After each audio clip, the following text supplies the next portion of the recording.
He smirked when he said it. Nothing personal, just business. 40%. That's how much he cut from my pay. 14 years of building that clinic, brick by brick, while he smiled and shook my hand. I didn't argue.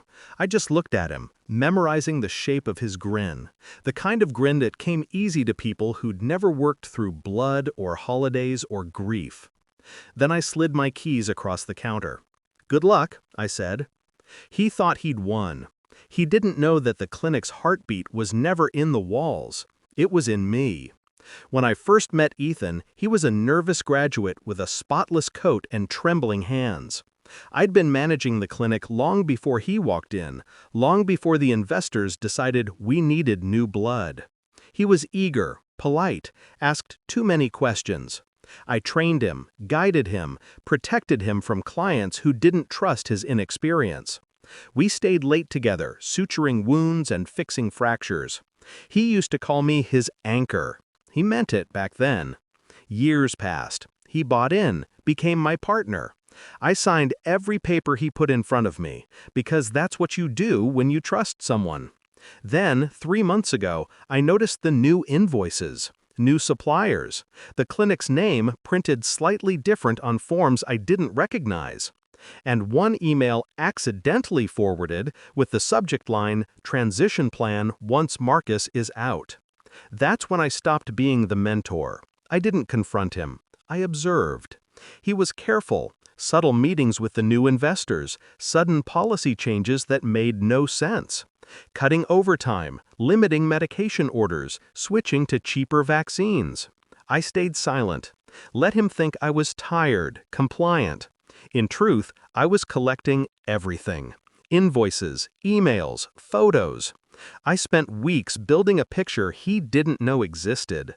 A picture that showed every corner he cut, every unethical cost-saving measure, every compromised treatment he'd approved under his name.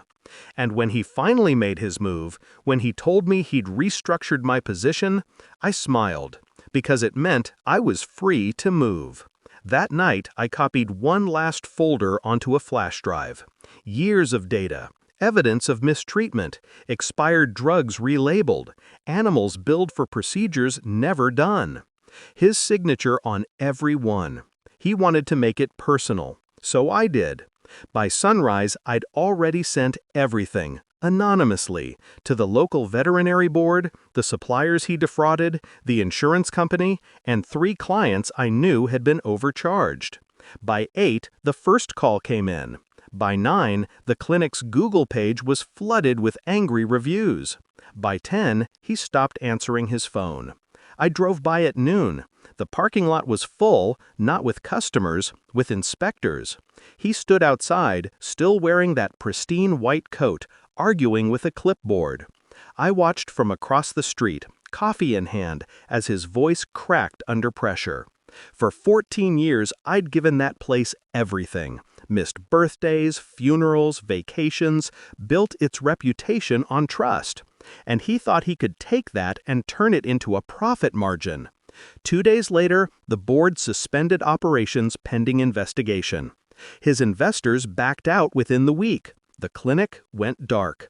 I didn't celebrate. I just sat on my porch, watching the rain streak across the glass, feeling the quiet for the first time in years.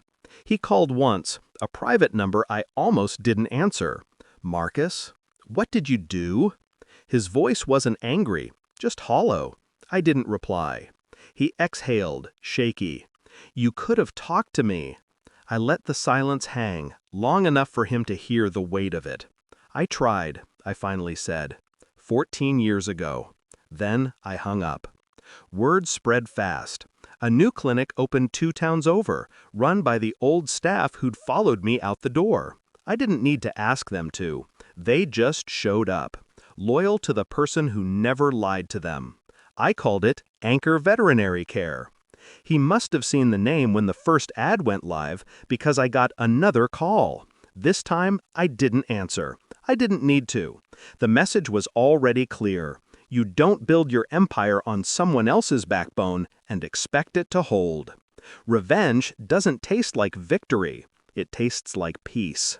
It's quiet, steady, the kind of calm that comes when balance is restored.